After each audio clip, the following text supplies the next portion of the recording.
Medical mafia అని pharma mafia అని అంటూ ఉంటారు. అనొచ్చా ఆ మాట అసలు? అంటే మనం ఈ మాఫియా అన్నప్పుడు ఎవరికి గుచ్చుకోవాలో వాళ్ళు గుచ్చుకోవాలి. మాఫియాలో ఉన్న వాళ్ళకి అది మాఫియా అని తెలుసు, కానీ అందులో ఇరుక్కుపోయి ఉన్నారు.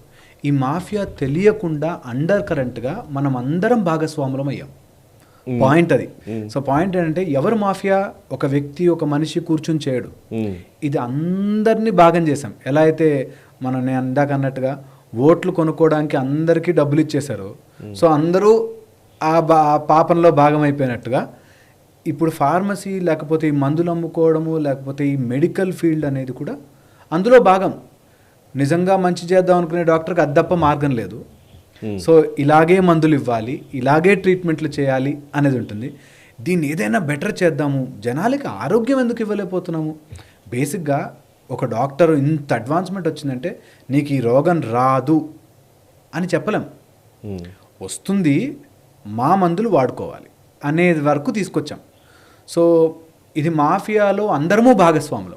ఇప్పుడు నేను మీకు ఒకటి మెడిసిన్ చెప్పినా కూడా మీరు ఆ స్టాండర్డ్ కంపెనీ మెడిసిన్ అయితేనే నాకు తగ్గుతుందేమో అనే మైండ్ సెట్ని మనం అందరికీ రుద్దేశాం సక్సెస్ఫుల్గా. సో ఇది కేవలము అంటే నిజంగా ఫార్ములా అనేది లేదు ఇప్పుడు. నిజానికి ఫార్ములా బేస్డ్గా ఇప్పుడు పలానా పారాసిటమాల్ తీసుకోవడం అంటే, బట్ ఆ బ్రాండ్ ఈరోజు అందరికి గుర్తుండిపోయినాయి. అంతే, బ్రాండ్ చెప్పనివ్వరు కూడా. మీకు పేటెంట్ చేసుకుని ఒక మందు కనిపెట్టామండి, దీనితో మైగ్రేన్ మొత్తం పోతుంది అని మందు కనిపెడితే అది కనిపెట్టిన వాడి సొత్తు, వాడు చెప్పడు. ఒక 10 ఏళ్ళు వాడు బాండ్ రాసుకుంటాడు, ఇది నేను రివీల్ చేయను, నా దగ్గరే కొనుక్కోవాలి. సో అలాంటప్పుడు డెఫినెట్లీ దాంట్లో పెద్ద పెద్ద కంపెనీలు దిగుతాయి, పెద్ద పెద్ద డబ్బులు ఇన్వెస్ట్ అవుతాయి. నేను ఇంత తయారు. సో ప్రాబ్లం ఏంటి, ఒకడు కనిపెట్టాడు, వాడికి డ్యూ రెస్పెక్ట్ ఇవ్వాలి, వాడికి డబ్బులు ఇవ్వాలి, గుడ్. కానీ ఒకసారి కనిపెట్టాక దీని నెక్స్ట్ స్టెప్ ఎక్కడికి వెళ్తుందంటే, ఇంతకంటే బెటర్ ప్రోడక్ట్ నేను కనిపెట్టి ఇంతకంటే ఎక్కువ అమ్ముకోవాలి అనే స్టేజ్కి వస్తారు.